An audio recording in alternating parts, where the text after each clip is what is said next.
Ayan, what's up mga lods? Samahan niyo akong maghapunan. Ito yung ating titirahin, no? Gulay mga lods. Ayan, no? Puro gulay. Tapos meron tayong beef stick. Kita niya. Tapos meron tayo niyang kita niyo ba? Pipino. Pipino na may carrots. Low carbs tayo kaya gulay-gulay. Samahan nyo na ako mga lods. Ito daw mga lods, mataas daw din daw sa carbs tong kalabasa. Kaya pagka kakain ka daw nito, huwag ka na magkakanin.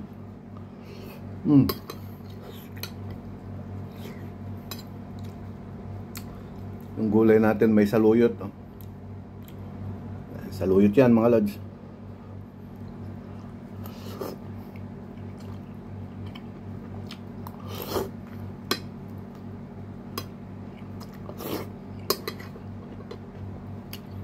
Mas mura pa dito sa Bansay mga lods ng saluyot. Sa worldwide mga lods, tag 15. Ilang pirasong puno dito, dalawang dakot ko, 10 lang. Ang dami. Mas maganda pang bumili sa palengke kaysa doon sa worldwide.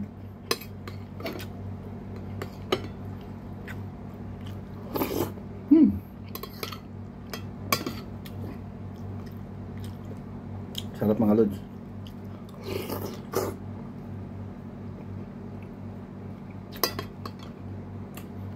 Ang lambot ng steak mga lods. Yo.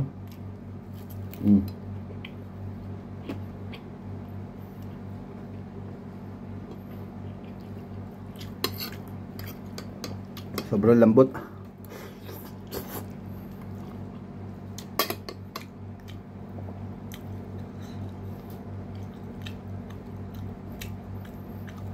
Sabay na po kayo, sabay na.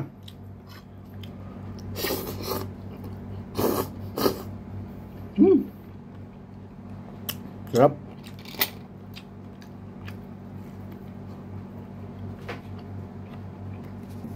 Ayan.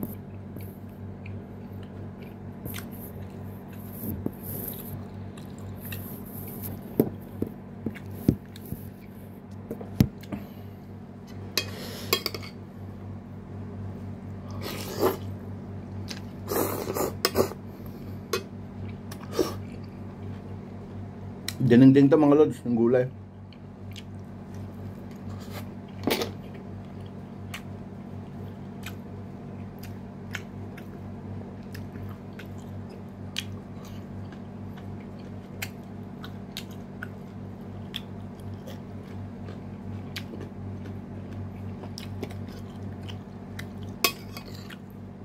Tapos meron tayong pipino na may timplang suka.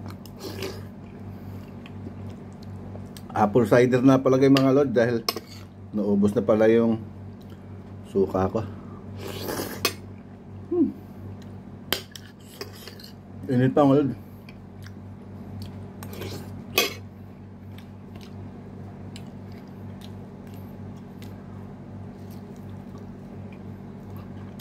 Napanood niyo ba mga lord yung mga nandito sa Hong Kong yung na kuwan dyan sa Central na nung una hindi malinaw kung namatay yung babae doon sa kwan, yung kinuha ng ambulansya. Walang pala yung mga lods, nasobrahan ng lasing yung babae. Napanood ko siya sa vlog niya. Terminate mga lods. At terminate yung babae. Ilocano yata.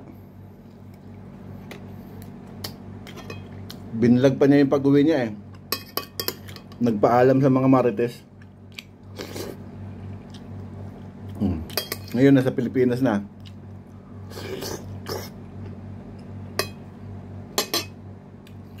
Six years daw dito sa Hong Kong.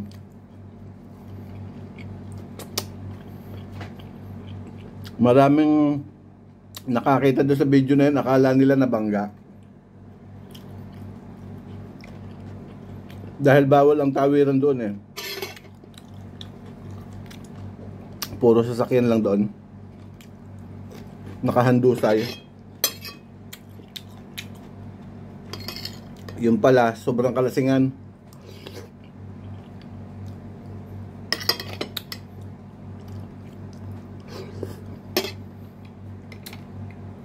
Kaya yun nangyari.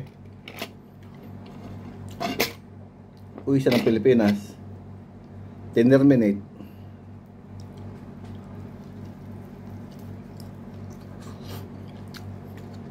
Kaya kayo dyan mga nahilig sa inom-inom, magtira kayo ng pang-uwi.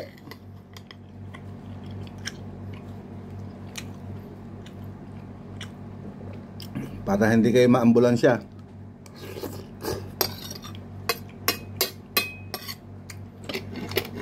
Sarap mga lol.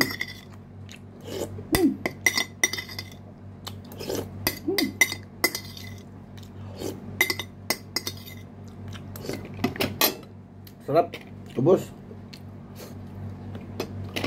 May stick pa, dalawa oh.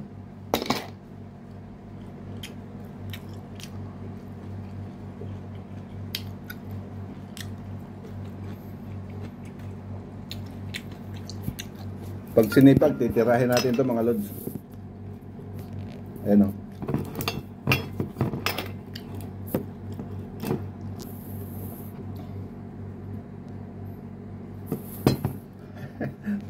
pag sinipag tayong uminom, wag lang tamarin. Ayun.